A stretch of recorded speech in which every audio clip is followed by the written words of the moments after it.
Hello, welcome back to The Young Voter. Today we're going to talk about some more Tea Party intrigue and madness. Now, we're going to discuss Stephen Broden, who is a long-shot candidate in a Dallas district. He's running a House race against Eddie Bernice Johnson. Now, it's a long-shot race. He's not expected to win, but he's come under fire and has been criticized for several comments he's made over the years as a pastor to his congregation and over the radio and in other venues that, if you hear them, are pretty shocking, I would say, to say the least shocking. And a link to the video will be found in the description of this video. Now, he's Tea Party backed, he's a pastor, and he's even further to the extreme than most Tea Party candidates I've heard of this season. He's pretty out there. But let's get some quotes. So, a big one was he was talking about trying to keep the country from being, I guess, taken over by radical leftists. Marxists, obviously, because Obama and his crew of Democrats are shaking the pillars of American democracy, undermining democracy in the United States. So he says, quote, "Our nation was founded on violence. Revolution is an option." So he's not just saying, you know, revolution, political revolution. No, he's saying our nation is founded on violence. You need to go revolt. But it gets better. So, about the financial crisis, he thinks that, quote, "some of the crises, the banking crisis, the automotive crisis, and the mortgage crisis, have been affected." They've been effected, in the sense that they've been blown out of proportion, that they were not really happening. People sort of manufactured them to the end of undermining America's democracy. Okay.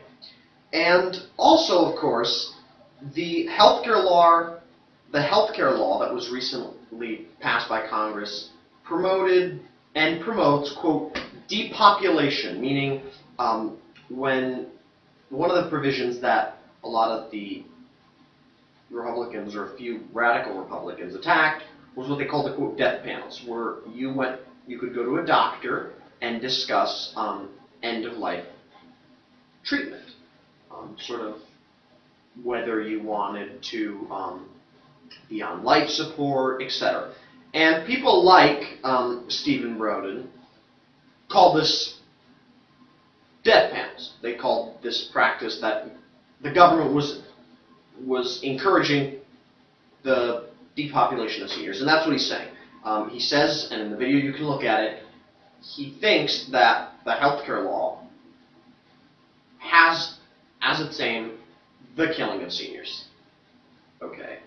And he stands by most of these statements, as you'll see in the video, which is a local news report, and it plays back to Broden a lot of these clips, and he defends basically all of them. He says, quote, about revolution, quote, "The option is on the table. I don't think that we should ever remove anything from the table as it relates to our liberties and our freedoms."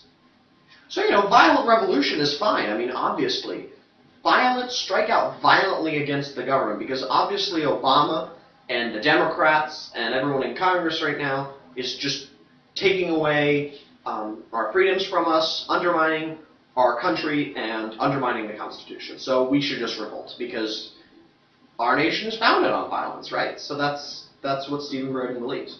Now, Stephen Broden doesn't really have any chance of success, and he's further to the right than most of the Tea Party candidates I've heard.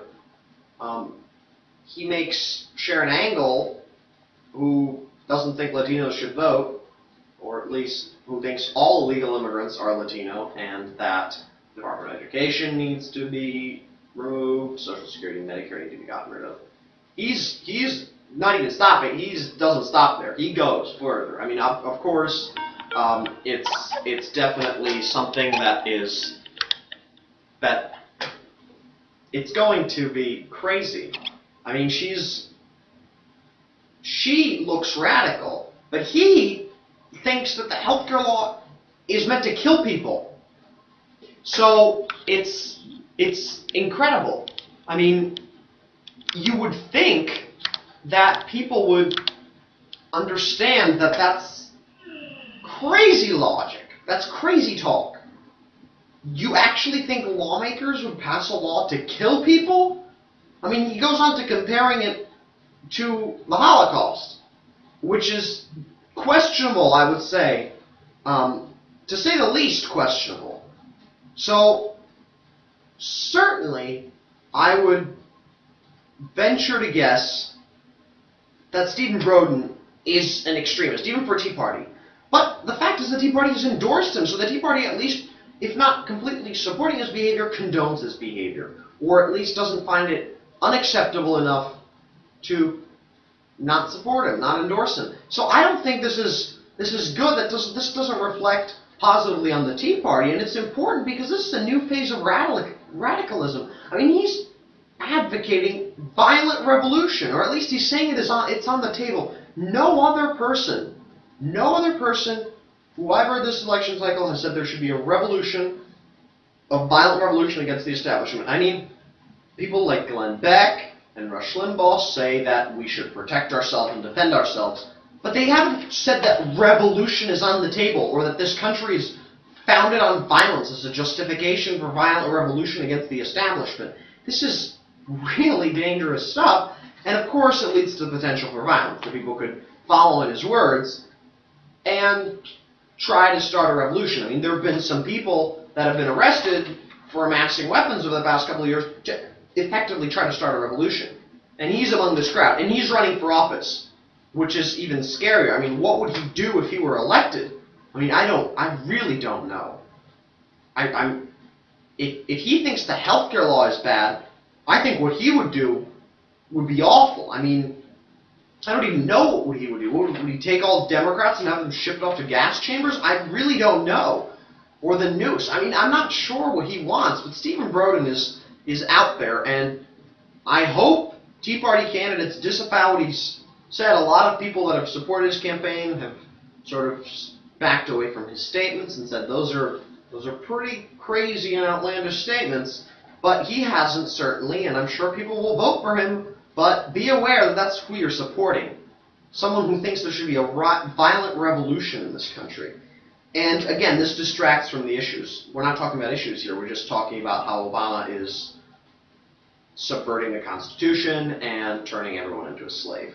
That really makes sense. Of course, he has no evidence of this. He doesn't really say anything other than that's happening. He doesn't point out how it's happening because, of course, he can't.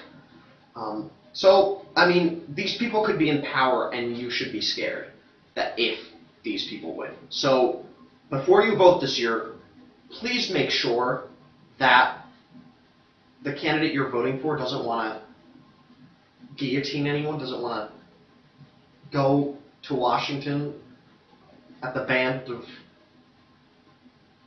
violent revolutionaries. I mean, please, violent revolution is not the answer. I don't think. Now, a few of you out there might be up for that. You might want to have some violent revolution. Okay, well, don't involve me, and, you know, you're not going to win. So I don't think violent revolution is the answer. I don't think anybody out there, I don't think any other political candidate this season has actually espoused violent revolution against the government. So, again, be careful who you vote for. Make sure that the person you're voting for doesn't have these kind of views unless you support them, which I don't know how many people do. All right. Thank you again for listening to The Young Voter.